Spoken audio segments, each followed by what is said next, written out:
50 ኪሎ ጤፍ ነው። 50 ኪሎ ጤፍ፣ 2 ኪሎ በርበሬ፣ እዚህ መጨቅጨቂያው አለ። እዚህ ደግሞ ዘይት አለ። ነጭ ዱቄት 10 ኪሎ። እዚህ ያው ምስር ምናምን ነው ያለው። እዚህ ደግሞ ድፍን ቡና አለ። ይሄ ደግሞ እህል ነው 20 ኪሎ በሉት 20 ጣሳ ነው። ያው ከኪሎ በላይ ነው ማለት ነው። እኛ በጣሳ ስለምንገዛ ነው ማለት ነው። በኪሎ 25 ኪሎ ይሆናል ማለት ነው። እህል ነው። ከፍቻ አሳያችኋለሁ። አንቺ የተሰማሽን ነገር ተናገሪ። በጣም ደስ ያለኝ ተደብቄ መስጊድ ዳር ላይ እያደርኩኝ ቀን ስለምንውላለሁ ለዛ ስል ፖሊስ ይዞ አስገባኝ ሀገሬ መንግስት ተቀብሎ አሳከመኝ። ከዛ ሀገሬን ስለረዳሽኝ ፋይዛም ደግሞ የዘካ ብርሽን በቃ ለወገኖቼ ለተሸገሩ ወገኖቼ ይሁን ብለሽ ስለላክሽ ላደርስ ችያለሁ ማለት ነው። እንደዚሁም ደግሞ እንግዲህ እቃዋን እንደዚህ ገዝቼላት እህሉን ፈትቼ ማላሳይ በኪሎ አይደለም እኔ የገዛሁት ለእናንተ እንዲገባችሁ ብዬ ነው በኪሎ ያልኳችሁ ማለት ነው። ምክንያቱም እኛ ጋር ጣሳ ስለሆነ በኪሎ ከመግዛት በጣሳ የተነፈሰ ምን ያለ ስለሚገዛ ነው ማለት ነው። ሀባይ ጤፍ ተነፍሶ ምን ብሎ የሚሸጥ ነው ከነጋዴ ነው የገዛ ነው። እንደምታዩት ቆንጆ ጤፍ ነው የገዛሁላት ማለት ነው። ጤፉ እንደምታዩት ጤፉ እህሉ ደግሞ ይሄን ይመስላል ማለት ነው። እህሉም የገዛሁላት በርበሬ ገዝቻለሁ። እዚህ መጨቅጨቂያዎቹን የሁሉንም መጨቅጨቂያዎች የበርበሬ መጨቅጨቂያዎችን ገዝቻላታለሁ ማለት ነው። ያስፈልገኛል ባለችው መሰረት እና ለህቂ ዱአ አድርጊላት ችግር የለውም። ይሄኛው ምስር ምናምን ስለሆነ ችግር የለውም። እሺ አላህ ይስጥልኝ በዱንያ በአኺራ ይመር ህይወትሽ እህቴ። አላህ ለጀነት ያርግሽ በዱንያም በአኺራም አላህ ያሳምርልሽ። ሌላ ምሽብር ይሄ ከፈለሽ መቁጠር ትችያለሽ።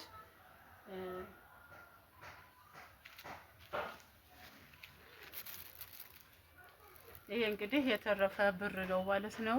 ያው ማስፈጫም ይሆናታል፣ ቅመም ስገዛ የቅመም ይሆናታል ብዬ ነው ማለት ነው። ዘይቱን ሁሉ ነገር ከገዛን በኋላ ይሄ የተረፈ ብር ነው አድርሻለሁኝ።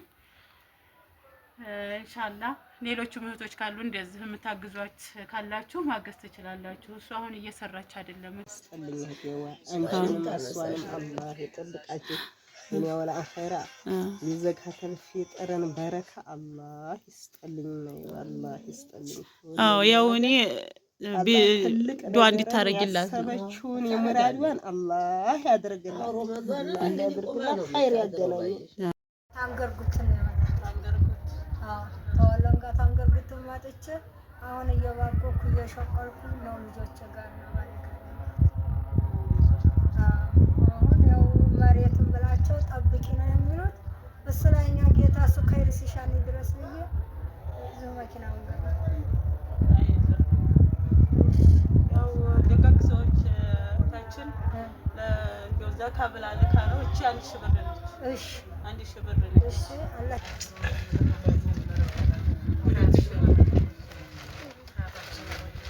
እሷም አላህ ያስመቻት እኛንም ቢሆን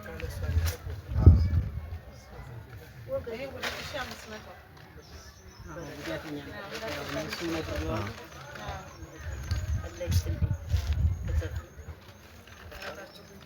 አጡማ ታቃላችሁ ያው ኢንሻአላህ እነዚህ ሰው አላህን ፈርተዋል አላህ ምንም ይላል ይሄ ገንዘብ ሊጠቅም ላይጠቅም ግን ዝም ነው የሚባለው ለምሳሌ ብዙ ጉዳተኛ ስራ እነዚህ ሰው ያሰባሰቡ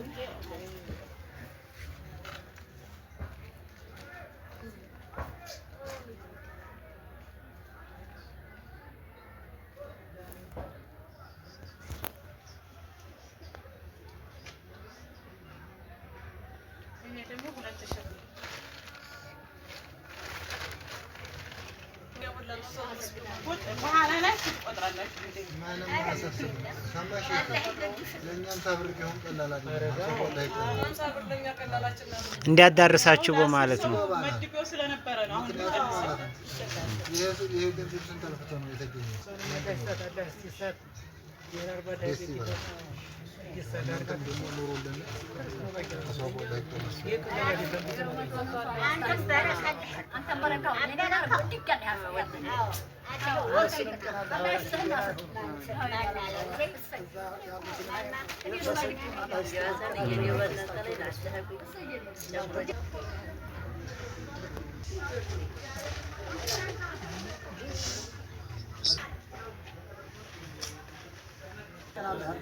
ባሉበት ስፍራ ወዲያው ተሰጡበት ገንዘባቸው አይነካባቸው። ሰላም ነው አላህ ይስጣቸው። ዛሬም በክብረት በኋላም የጀነት ሰዓት ይሆናል። ጀነተል ፊርደውስን አላህ ይወፍቃቸው። አልሐምዱሊላህ ረቢል ዓለሚን። ይኑሩ በረካው እነሱ ጤና አላህ በረካው የጀነት ሰው በረካው አሁን ተገርከበጀ በረካው ይሄዳል። ኑሮውን ቀበለና ከሙራዱ በላይ ይተናል። ክፉ ነገር አላህ ያድናል። ከክፉ ነገር አላህ ይጠብቃል። ኑሮውን ዘና ያለ ነው። አሁን ወራቱም ዘመኑም ሰው አለ በማግኘት በደስታ ቀጥ ያለ ኑሮ አለስታል። አማን አላህ ያርጋል። የሴትነት ታጀባ በረካ አላህ ያርጋል። አንቺም በረካ ሆይ ወገን ሁሉ ይቆይብህ። እሷም በረካ ወዲያው ድረስ ክፋትን ገለል አድርግላት። አዋጅን ነገር አላህ ያዝላት። ትውልድ ትቀበል ገንዘብ እንጀባ በረካቱ ይሁ ጋራ ሰው አላህ ያርጋል። ጅብን ነገር አላህ ያዝላት። አማ በላይ እንግሊዝ ተልዋ በረካ አላህ ያርጋል። ሙራዷን ከፍ አላህ ያርጋል። የነብዩ ሰው አላህ ያርጋል። በሁለት ሀገር የማይሸገራት አላህ ያርጋል።